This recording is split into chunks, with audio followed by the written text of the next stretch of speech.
दोस्तों अभी हाल ही में इंटरनेट पर एक वीडियो काफी वायरल हुई थी जिसमें रतन टाटा एक नौजवान लड़के के साथ अपना 84th बर्थडे सेलिब्रेट करते हुए दिखाई दिए थे। 30 सेकेंड्स की इस वीडियो में इन दोनों के अलावा और कोई भी नहीं था। वीडियो में रतन टाटा एक छोटे से कप केक पर लगी कैंडल को फूंक मारकर बुझाते हैं और फिर वो लड़का उन्हें अपने हाथों से केक खिलाता है। और जिस तरह इस लड़के ने रतन टाटा के कंधे पर हाथ रखा था उसे देखकर ज्यादातर लोगों को यह लगा कि शायद ये कोई उनका करीबी रिश्तेदार होगा। यहाँ तक कि बहुत से लोगों ने तो इस लड़के को रतन टाटा का वारिस भी घोषित कर दिया। लेकिन दोस्तों असल में लोगों के द्वारा किए जाने वाले इनमें से किसी भी दावे में सच्चाई नहीं थी, क्योंकि सच यह है कि इस वीडियो में नजर आने वाले इस लड़के का नाम शांतनु नायडू है, जो कि महाराष्ट्र के पुणे शहर का रहने वाला है और रतन टाटा के साथ में उसका कोई भी पारिवारिक संबंध नहीं है। शांतनु की उम्र 28 साल है और उसने पुणे यूनिवर्सिटी से मैकेनिकल इंजीनियरिंग करने के साथ ही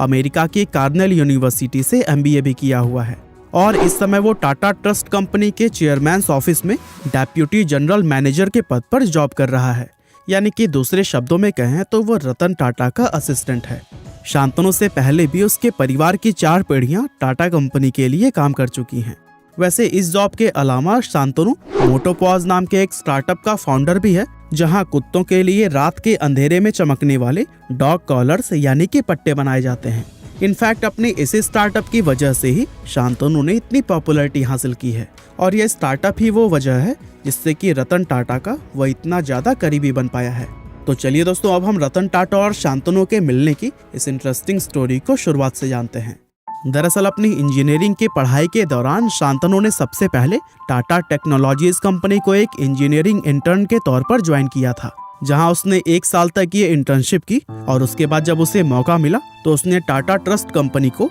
एक बिजनेस स्ट्रैटेजी इंटर्न के तौर पर ज्वाइन कर लिया, जहां पर वो डेप्यूटी जनरल मैनेजर के पद को हासिल करने से पहले लगभग 5 साल तक ये इंटर्नशिप करता रहा। Social media page humans of Bombay को दिए गए एक इंटरव्यू में शांतनु ने बताया कि एक दिन रात के समय जब वह काम से लौटकर अपने घर जा रहा था तो फिर उसकी आंखों के सामने ही रोड पर एक कुत्ते का एक्सीडेंट हो गया। वो उस कुत्ते को सड़क से उठाने के लिए आगे बढ़ ही रहा था, तभी पीछे से आ रही एक दूसरी गाड़ी ने उसे कुचल दिया, जिससे कि उस कुत्ते की उसी समय ही मौत हो गई। अब चूंकि शांतनु एक डॉग लवर है तो ऐसे में उसे यह घटना अपनी आंखों से देखकर बहुत ज्यादा दुख हुआ और इसके बारे में सोचकर वह काफी ज्यादा परेशान रहने लगा। और दोस्तों आखिरकार उसने यह तय किया कि वह स्ट्रीट डॉग्स को सड़क दुर्घटनाओं से बचाने के लिए जरूर कुछ करेगा। और फिर काफी सोच विचार करने के बाद से उसके मन में कुत्तों के लिए एक स्पेशल किस्म का चमकने वाला डॉग कॉलर बनाने का आइडिया आया। इसके बाद से उसने मोटोपॉज नाम का एक स्टार्टअप शुरू किया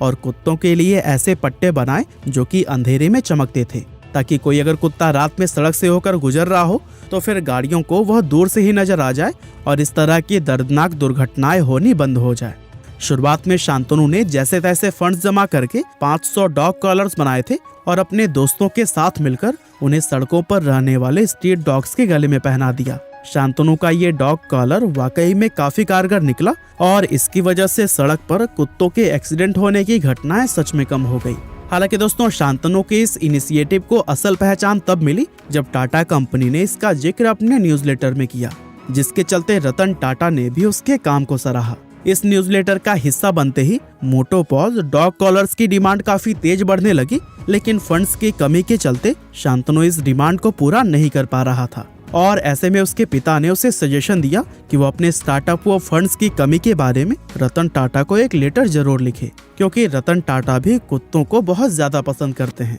पहले तो शांतनु को ये लेटर लिखने में थोड़ी सी हेजिटेशन हुई, लेकिन पिता के इंसिस्ट करने पर उसने अपने हाथों से एक लेटर लिखकर सीधा रतन टाटा को भेज दिया। और दोस्तों लेटर लिखने के 2 महीने बाद शांतनु को जवाब के रूप में रतन टाटा का साइन किया हुआ लेटर मिला, जिसमें कि उन्होंने लिखा कि वो शांतनु नायडू से मिलना चाहते हैं। अब एक पल के लिए तो शांतनु को यकीन ही नहीं हुआ कि रतन टाटा ने उसको मिलने के लिए बुलाया है। हालांकि इसके बाद से वो रतन टाटा से मिलने के लिए उनके मुंबई ऑफिस पर गया और इस मुलाकात के दौरान उसने अपने स्टार्टअप के बारे में रतन टाटा को विस्तार से बताया। रतन टाटा कुत्तों को बचाने के प्रति शांतनु के डेडिकेशन व कमिटमेंट को देखकर उससे काफी इम्प्रेस हुए और वे शांतनु के इस अच्छे काम में फंडिंग के लिए राजी हो गए। और दोस्तों इस तरह से रतन टाटा की हेल्प से शांतनु के स्टार्टअप में फंड्स की प्रॉब्लम पूरी तरह से खत्म हो गई रतन टाटा से मीटिंग करने के कुछ समय बाद शांतनु MBA के लिए अमेरिका चला गया, लेकिन जाने से पहले उसने वादा किया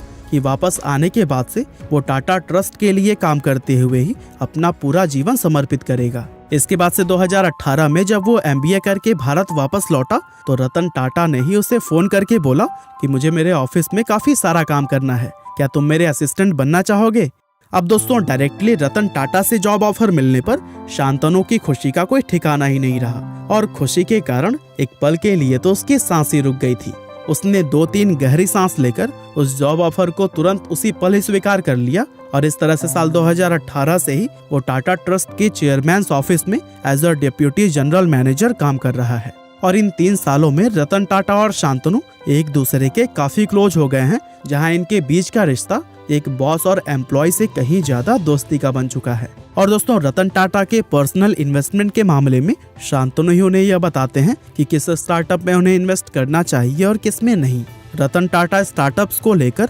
शांतनु के आइडियाज को काफी पसंद करते हैं, यानी कि हम कह सकते हैं कि शांतनु ने अपने काम से रतन टाटा के दिल को पूरी तरह से जीत लिया है और यही कारण है कि आज वो उनकी जिंदगी का एक अहम हिस्सा बन चुका है। बाकी दोस्तों हमारी आज की इस वीडियो में तो बस इतना ही था। यह वीडियो आपको कैसी लगी हमें कमेंट करके ज़रूर बताइएगा। आपका बहुमूल्य समय देने के लिए बहुत बहुत धन्यवाद।